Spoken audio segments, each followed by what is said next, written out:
The reality is, you were asking about myths. Here's another myth. Computers are smarter than we are.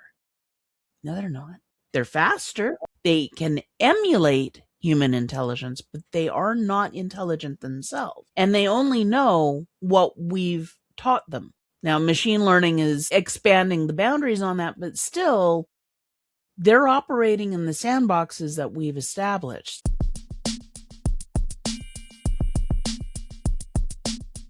Hello, everyone. This is your host, Manoj Tandon. Welcome to another episode of Dark Rhino Security, Security Confidential. We have another great episode for you today and a fantastic guest, a very timely guest. Before I announce her, though, I got to remind you to hit the like and subscribe button. It helps us out. Please show us some love. So down there, please click the like and subscribe, and it'll allow us to keep bringing you this great content.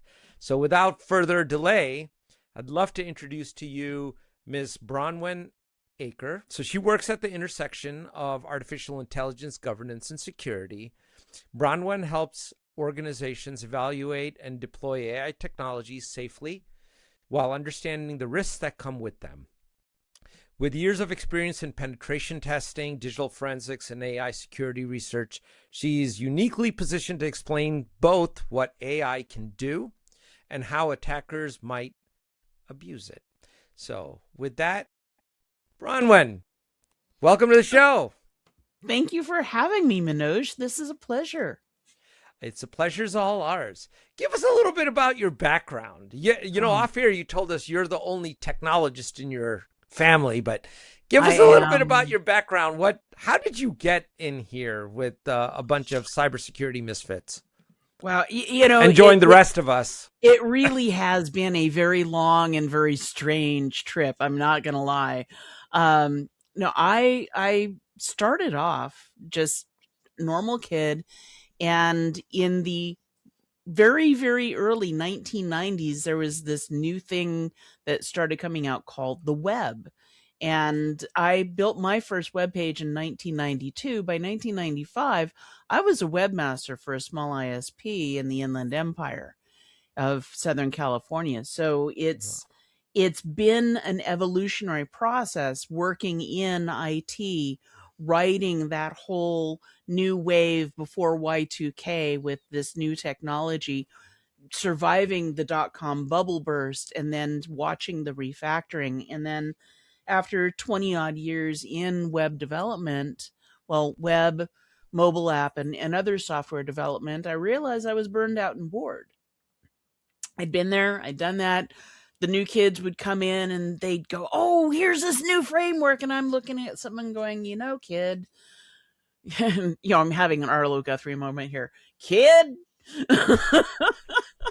kid, do you know that infrastructure is going to have a 3 to 5 year shelf life? And that's what I want to tell these kids. And under the covers, it's all client server anyway. So I had years before gotten a bachelor's through an online university program, and it was actually one of the first online training programs where the college training was fully accredited. And so I get an email as an alum, and they say, "Oh, hey, you know how we've had this cybersecurity program at the master's level? Well, we brought it down to the bachelor's." I'd never gotten a bachelor's because back when I started in web development, they didn't have those sorts of things. So I went back to school, and lo and behold, I did some research, heard about this company called the SANS Institute. Oh, know them well. They have done a lot to give back, first through the Vet Success Program, and then what came into my life was the Women's Immersion Academy. And I wound up applying for the second ever cohort, and 6 months, 3 certifications, and a dean's list, because I was in college at that point. Later, my life has never been the same. Truly, the SANS Immersion Academy was life-changing for me and gave me an opportunity to pivot careers late in life. When I graduated from the Immersion Academy, they poached me and brought me on board at SANS as a SME. So, and I loved it though. I mean, just going through the Sans material is like drinking through a fire hose anyway. Moving on, getting into AI. Mm. Okay, you're an expert in this thing. So, I know more than some and less than others. I have a problem at this point calling myself an expert because I've I've learned so much and I feel like there's so much more that I just don't know, which makes it very exciting because every day I get to learn so many which more is the things. hallmark of an expert. Because if you know everything, then you're a lot of things, but an expert you're not. That Okay, I can accept that. right. So, give us some of your favorite myths about AI that you Mhm. hear Well, the that consciousness you one is want a to big one. correct people on. Because I'll tell you one of my favorites is, and then I'll use it as an example, that it can do everything. I can just ask OpenAI, Claude, or whatever your flavor, who knows? There's whatever Yeah. you're using, Gemini as your, and give it a problem and it'll solve it, and I am done. So not true. What I tell people is they need to treat AI like it's a drunk intern. It may have moments of Thank you. brilliance, but most of what it generates is going to be suboptimal at best. It has to be, because look at its origin. I mean, I don't know if you ever had the chance to read the Transformer white paper from Google, which enabled the whole approach with GPUs and turned what we saw with OpenAI as a reality.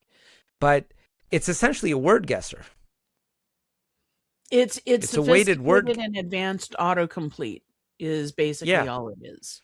And it is a wonderful predictive model in terms of predicting what the most likely next word or word fragment is going to be, but there is no consciousness, there is no comprehension, and this is a big challenge because of course normal people who are not technologists, who do not work with technology professionally, they are going to interact with these tools in an organic and natural fashion. And if something looks and sounds like it has intelligence, they're going to assume that the intelligence is actually there.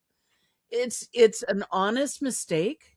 It's an honest misunderstanding, and it could be argued that the technology misrepresents itself as being intelligent when it really isn't, but it is also more sophisticated than any other tools we've had as far as being able to take spoken or written instruction and then go and with agentic AI now perform actions based on that communication.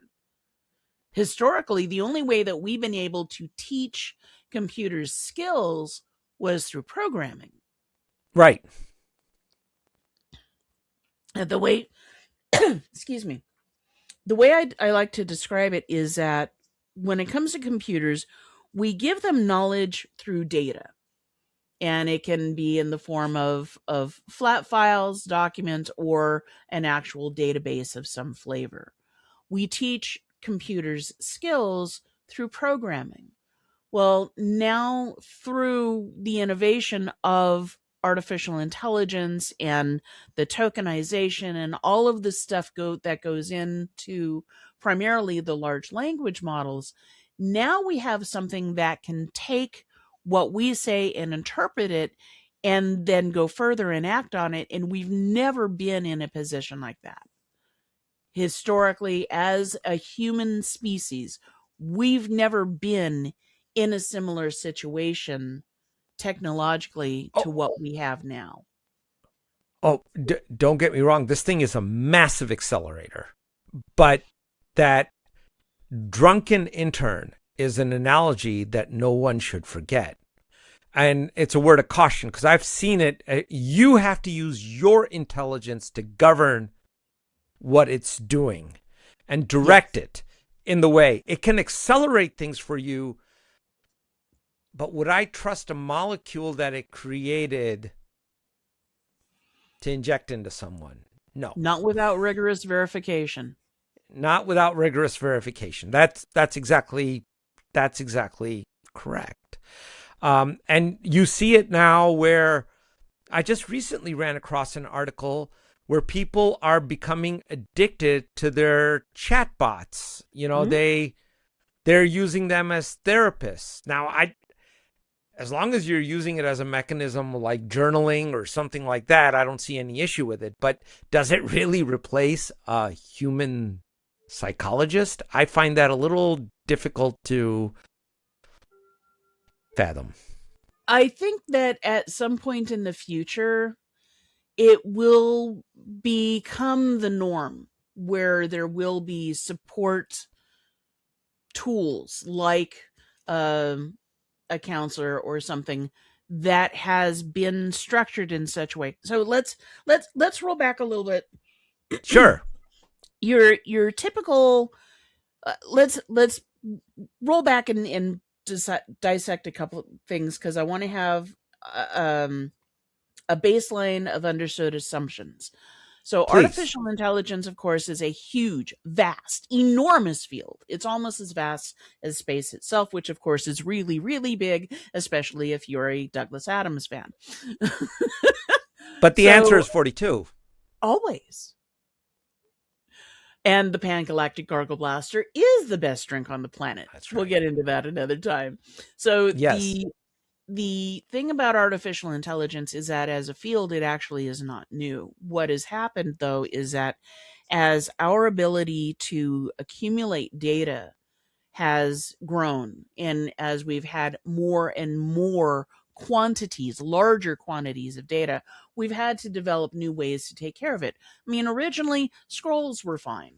And then we got into books, and then we got into flat files and text files and other kinds of files. And then we got into databases.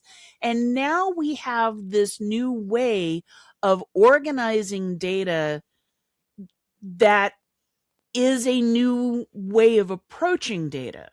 So what, of course, OpenAI and other AI companies did was they went and they scraped the internet. This is where a lot of the garbage in, garbage out comes in. Because there is tons of bad, inaccurate, wrong, and just weird stuff on the internet, as we all know.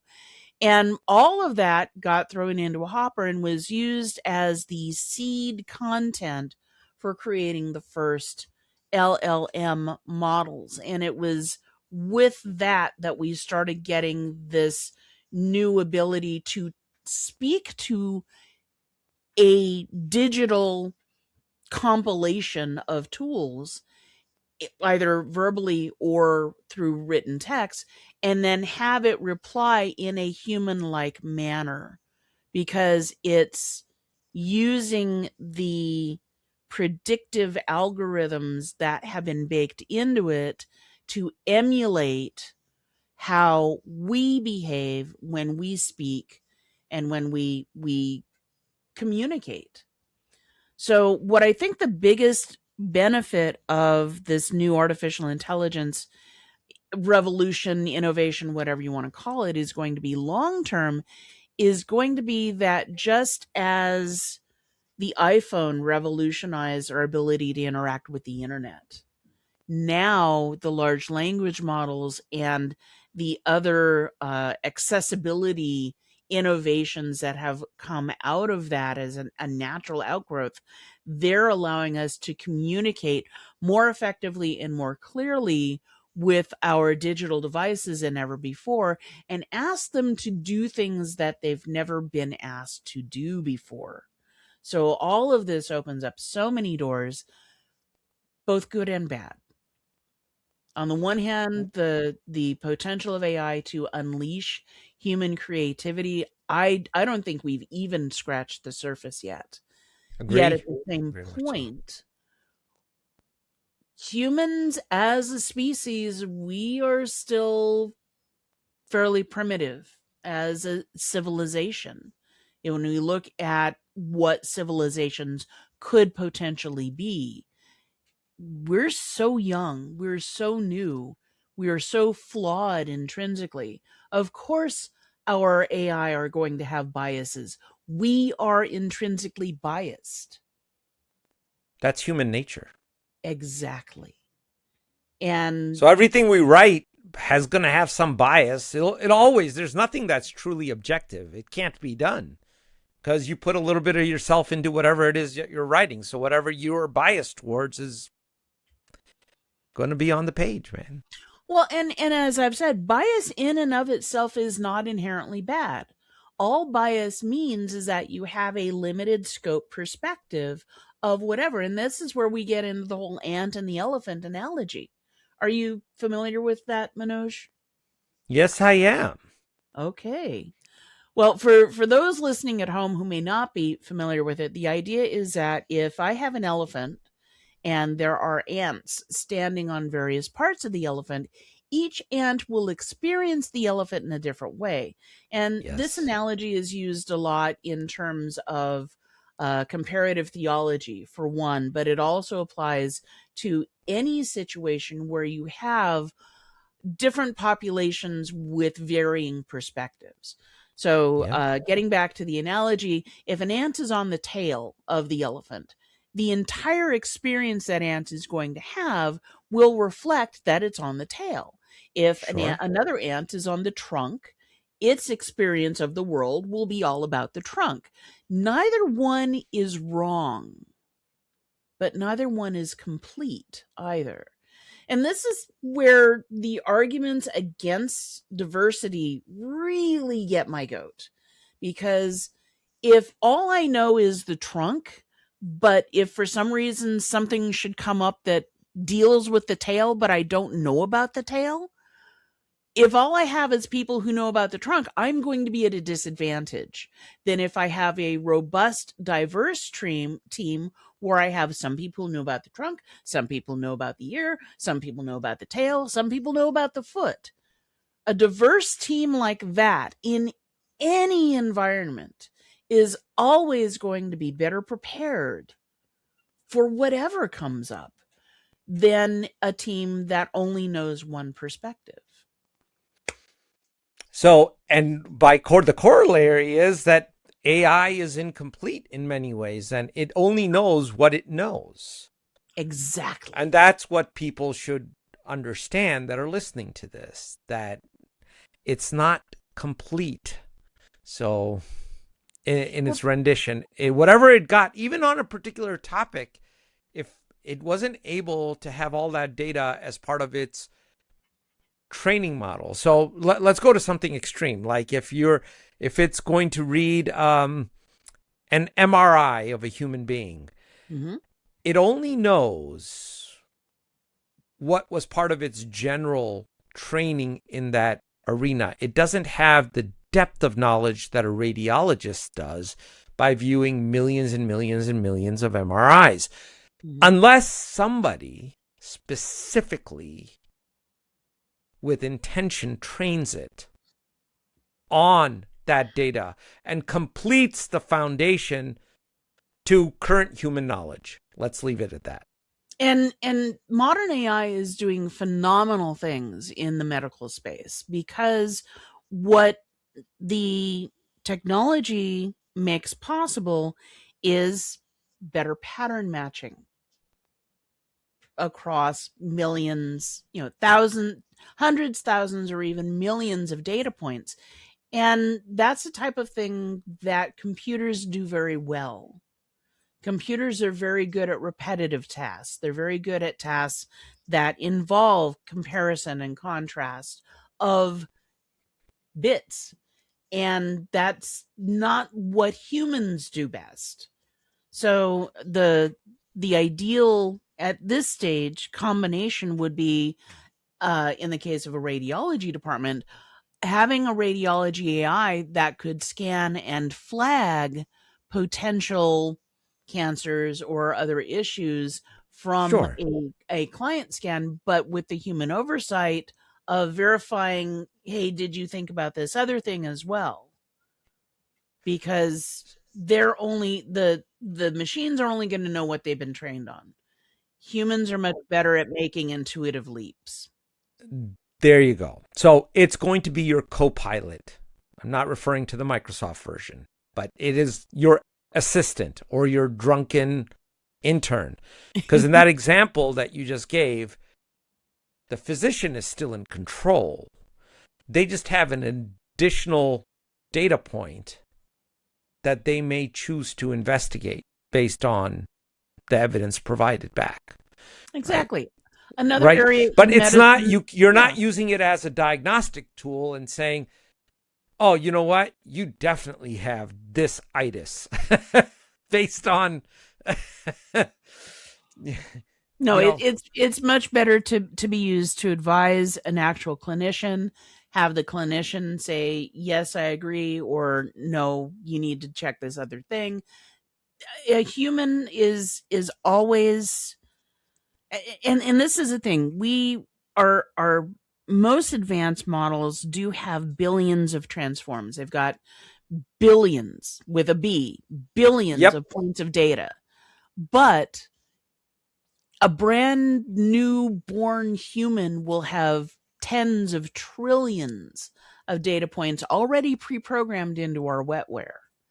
And the reality is, you were asking about myths. Here's another myth. Computers are smarter than we are. No, they're not. They're they have no faster. intelligence. They have no intelligence. They can emulate human intelligence, but they are not intelligent themselves.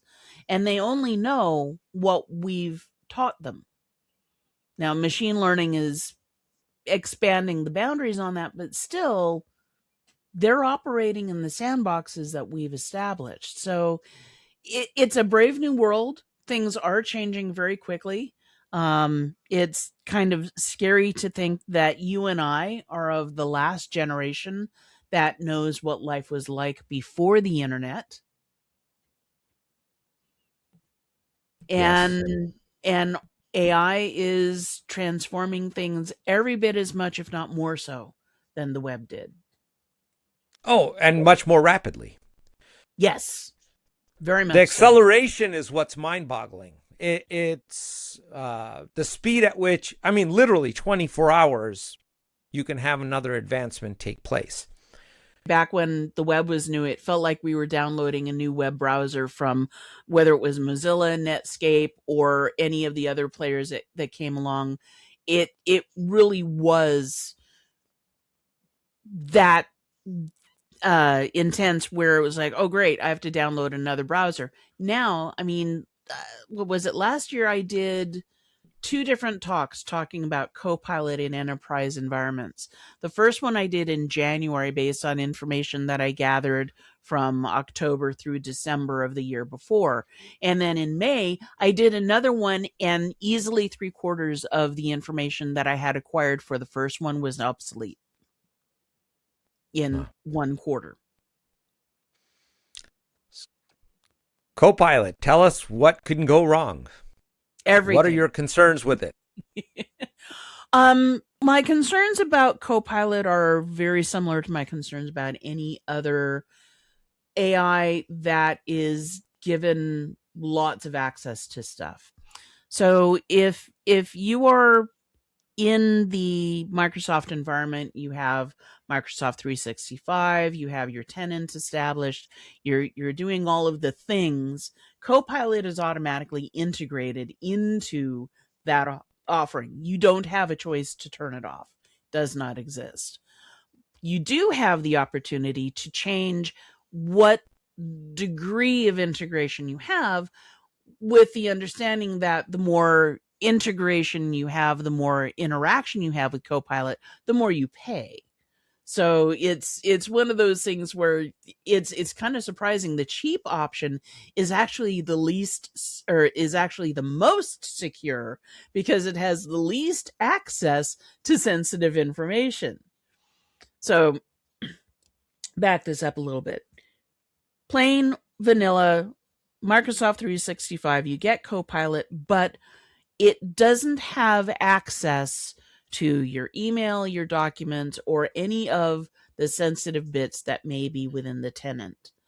When you get one of the subscription level licenses, things change. especially once you get into the enterprise licenses, because now if my account is licensed for enterprise level access to Copilot, Copilot can now read everything that I can read. Oh, so if So you are an HR and you have everybody's salary on your computer, you just trained it on that, and now Judy down in shipping can let me look up Manoj's salary. Oh, he makes nothing. Too bad. Yeah.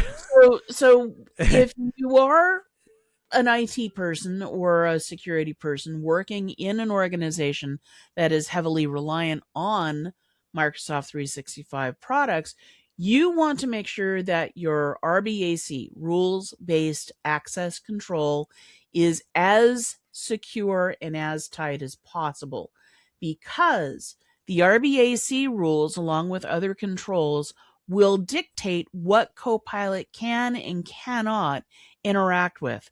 And so obviously, if I'm using Copilot and I'm an HR manager, it should legitimately have access to what I can access so that it can serve as an assistant to help me with whatever my HR related tasks are, whether it's employee reviews, salary reviews, et cetera, et cetera. Now, the flip side is that if Judy down in shipping has access to Copilot as well, she should only have access to things that are appropriate for her job and her role. If the organization's RBAC is done well, this will be a non issue. If the RBAC is loose or poorly defined, we've got problems.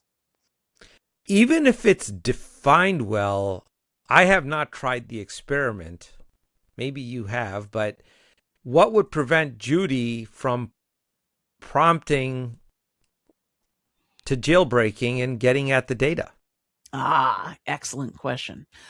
Truthfully, every single LLM, Copilot, OpenAI, Gemini, DeepSeek, all of them are vulnerable to jailbreaking and social engineering. It's the Yeah, nature of the beast. absolutely. And the guardrails can help. Guardrails being restrictions and constraints at a programmatic level that are part of the harness and the infrastructure supporting the model itself. All of that can assist, but it's like asking you're asking it to be something other than what it is. I mean, if I have a sword, the characteristics of the sword, well, it's going to be an iron alloy. It's going to have some mix of iron and other metals in order to create specific characteristics.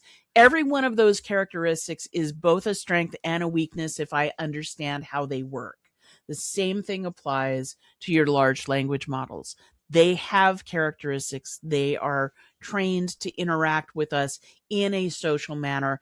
That makes them vulnerable to social engineering the same way that humans are. And it's not going to change until we get away from the probabilistic tendencies of the AIs and allow more deterministic controls. Now, I just throw a lot But of the poly. values and the probabilistic nature of it. Some of the value is, but that's also where some of the problems come in, because if you ask the same question 3 different times, you're going to likely get 3 different answers. They may or may not be similar, depending on what the question is and how it was phrased and a whole bunch of other things that you have no control over, but that the model developer does. Things like temperature. Temperature is used in developing specific models, and it determines how creative they are. If I have the temperature set at 1, which is a max, it's a value between 0 and 1, sliding, not Boolean. If I have the temperature set at 1, I'm going to get the most variety, but I'm also going to get the most hallucinations. If I dial the temperature back down to 0.01, I'm going to get more consistent responses, but I'm also going to get less, quote, creativity, but I'm also going to get less hallucinations. So there's so many ways that there are trade-offs, and we're still figuring all this stuff out. And even the people who are developing the technology truly do not understand what's going on at the heart of these models. They know that it has to do with tokens. They know it has to do with the neural processing, but they're having to figure out after the fact how these tools think in order to provide those guardrails, those safety controls, and figure out how to take these tools to the next level. See, so Bronwen, here's the thing with that. What you just stated is you're correct on all of it. But once I give that data to the model, it is part of its neural net. There is no delete function. Correct. And that is a huge problem as far as intellectual property. That's a huge problem. It's intellectual property. It is cybersecurity. It's about, data containment. It's data governance. It's like you can't do GDPR with it. Once you train it that Judy likes apples, some may say that's personally identifiable information. And if she wants that deleted, you can't. Ever. No, like never. Can't. It's kind of like it's almost alchemical. Because if I take two components of something, heck, if I just take salt and water and I combine it, I'm making a third thing, which is saline. I can separate them out, but it's really hard to do. And we haven't developed a way to extract specific training data out of a model once it's been baked in. So, and this has been a problem. I know that there have been reports where Grok has DOSed more than one person notably, that individual happened to be a sex worker. Her address, her contact information was all baked into the Grok model, and Grok doxed her. Huh. And there's yeah, we can put up guardrails or we can put up safeguards, but the problem is the data was baked into the model. What does her PII belong? What possible rational reason would anyone put my or someone else's personal information into an LLM model? Well, it may not even be done intentionally. See, it could show up on a Reddit page, and that was scraped as part of its training. It could show up in a presentation somewhere that was behind closed doors for a certain organization, but I've seen this often where people will put presentations out thinking they're in secure places, but they're really not. And now they might never share that document with you if you ask them for it. But if you go ask ChatGPT for it, it'll be only too happy to tell you all about it. And this is an ongoing problem that we're going to have to be dealing with much more. But again, it's so new. Most people don't realize that if you go to ChatGPT, it's actually getting its information from multiple different sources.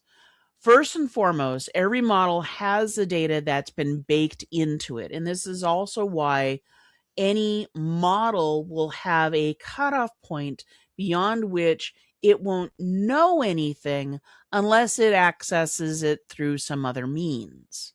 So you have your baked in data, which helps train how the model itself thinks. Beyond that point, then you have the support system, what's referred to as scaffolding or the harness. Now, the harness may allow internet access. So if I ask a specific model, hey, what's the latest over at Jerry's Deli down the road? The baked in model isn't going to have that information, but if it has a capability to do a web search, it can go out, find that out, and then come back and tell me. Then you have the new, quote, deep research activities. And with deep research, what is happening is the same kind of thing that happened when I wanted to know about Jerry's Deli, but in a more intense manner. Multiple searches will be initiated, and the model itself will review the data that comes back and has some programmatic evaluations where it will determine, okay, is this sufficient to answer this question, or do I need to go in and do additional searches? And until the support system has been satisfied that it has performed sufficient research, then it'll come back and it'll parse and it'll analyze and it will generate whatever report it is going to give to the user. So those are just 3 ways that a model may access different information. Now you add R.A.G, Retrieval Augmented Generation. Hate the acronym, just saying, because it really, Retrieval Augmented Generation, okay, in English, what does that mean? Well, what that means is I can stack a bunch of data in the form of a database or document or some hybrid combination of it all. And now I can say to an LLM, this data stack is your authoritative source for any questions that I ask you. And then what I can do is use the LLM, use a chatbot or whatever, to interrogate my data stack and get information out of it in a much easier manner than I ever could have done before. We've had structured query language. We've had databases for decades, but now I can have a conversation with one. Yeah, you don't need to know SQL at all to do what you're doing. Need to know how to create tables. But I will say, back in the day of databases, drop table would remove the data. There's no such tables. Yeah. There's no such command for an AI framework. You can't do it. But with R.A.G, you are not actually training a new LLM, correct? Precisely. So the data is kept separate from the model. The model, however, has the ability to interact in terms of, and if it's agentic, it may not only have the ability to extract information, but it may have the ability to contribute back to it. Again, if you've added in agentic capabilities and permissions. So, but the R.A.G stack is separate from the model and expands that as much as you can possibly do. So now I've got the Encyclopedia Galactica over here, and I've got an LLM, Claude, OpenAI, ChatGPT, Yeah, whatever. And now it can talk, or I might even set up a local LLM. Get Mistral or something and run it on my local system and have it interrogate this data stack to answer questions about what is the ultimate recipe for a pangalactic cargo blaster. I know I keep throwing out. Douglas Adams, great author. I enjoyed his. That turns back the clock to my youth, but that's another time. You just got me distracted. I had hitchhikers on the mind because at BHIS we have our annual conference in Deadwood, South Dakota. As I say, I make my annual pilgrimage to the wilds of South Dakota, and this year's theme is very much Hitchhiker's Guide to the Galaxy. So I've been helping with some of the preparations, and I have it on my mind a little bit more than usual. No worries. Great book. Fun book to read. So let me ask you, I'm going to give you a scenario. Tell me if this would legitimately be okay to do. So the scenario is I'm a scientist, which I'm not, but let's just say so. I can play one on TV. How about that?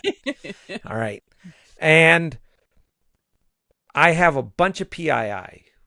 Okay. It's about diseases and about demographics economics, really sensitive stuff. It gets the patient's name, their social security number, the disease types they had, their socioeconomic status, their religion, everything that you don't want to like publicly release. All right.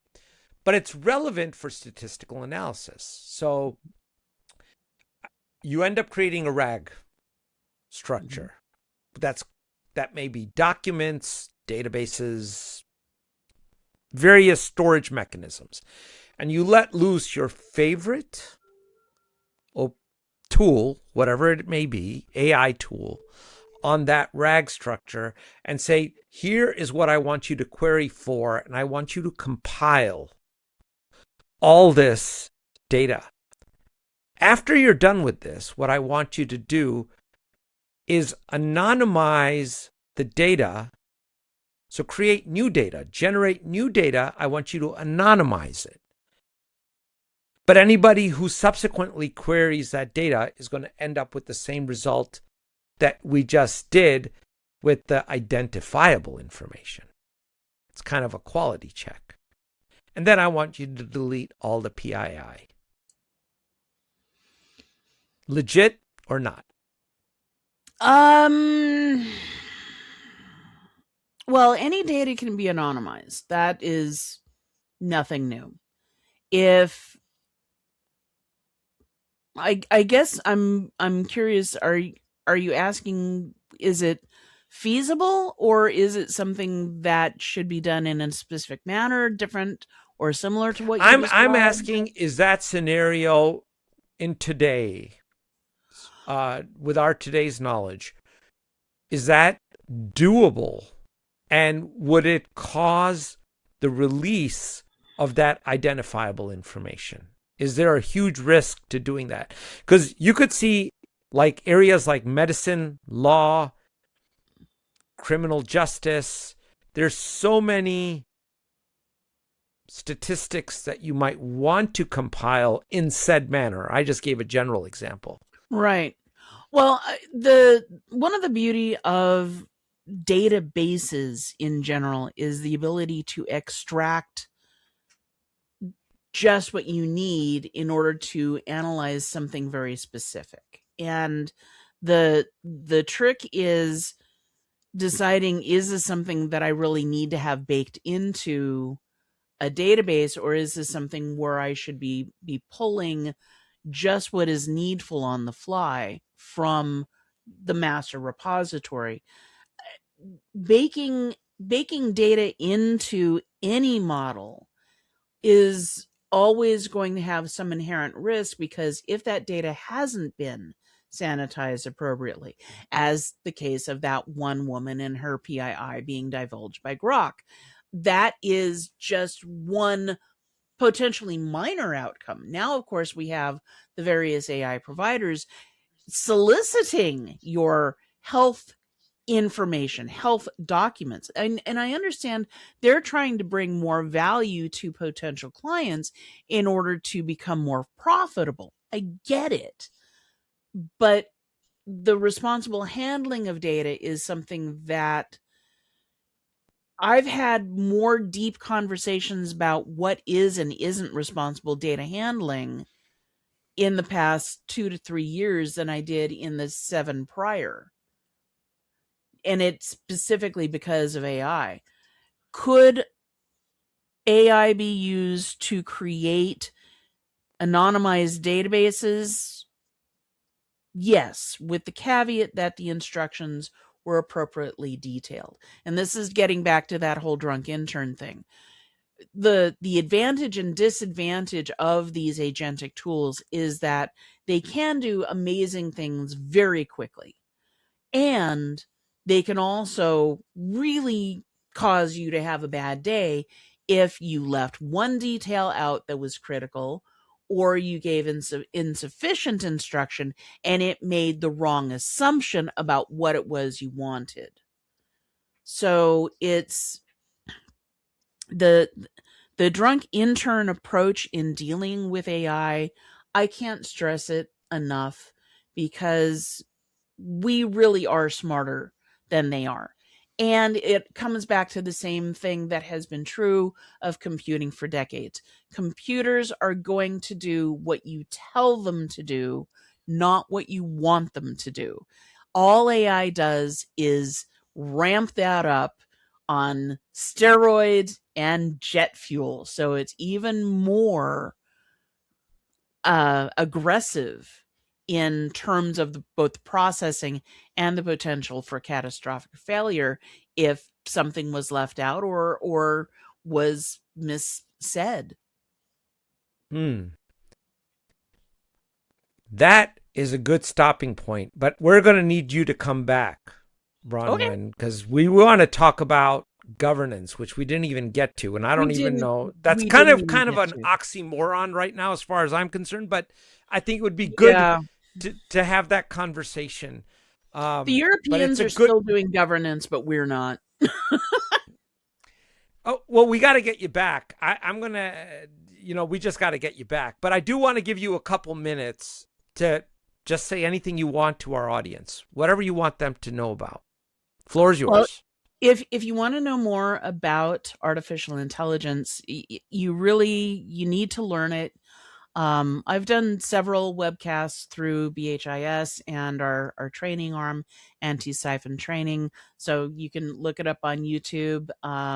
I there's so much to learn, and the thing that I really want to impress upon people, whether you're in cybersecurity or whether you're not, just don't assume that all of these wonderful shiny tools are built with your best interests in mind, because for the most part they're not.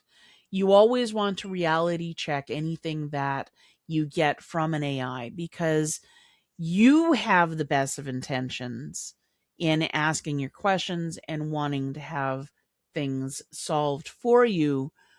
But again, you're the one who's ultimately responsible.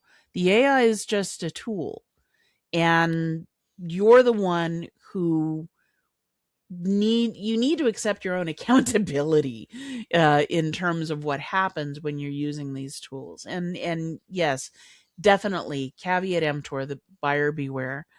um, there are many resources for information. Start off by learning a little bit about prompt engineering. When you go beyond the prompt engineering, if you want to go deeper into artificial intelligence, you want to bone up on your maths, especially statistics and other things like that. Machine learning is a huge growing field, and it's only going to continue to deepen.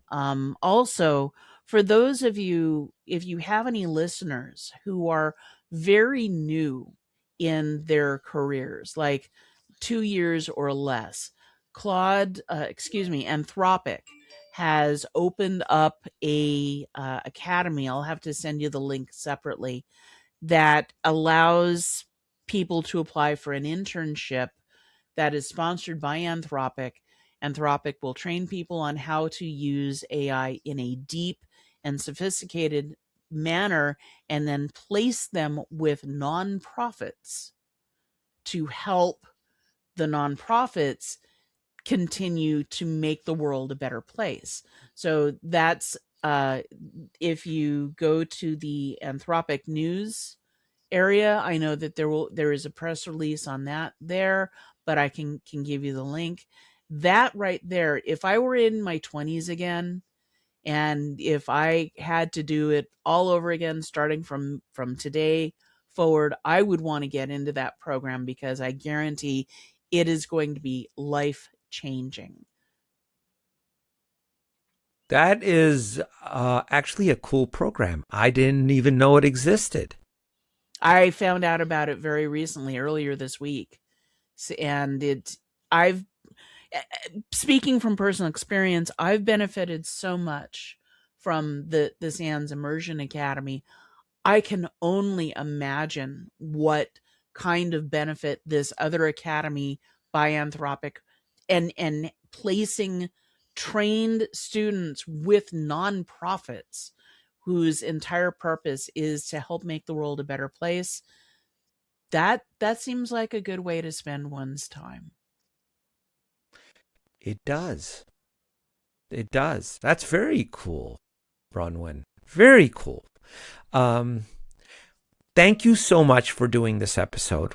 And And I'm like I sorry said, for my work system blowing up over here. no, not at all. And we got to get you back because I want to talk about governance with you, and we would love to get your opinion about that. But thank you so much. This was fantastic. Appreciate it. My pleasure. Completely my pleasure. It's been a delight, and I look forward to it. If you have any other questions on the side, you know how to reach me. Absolutely.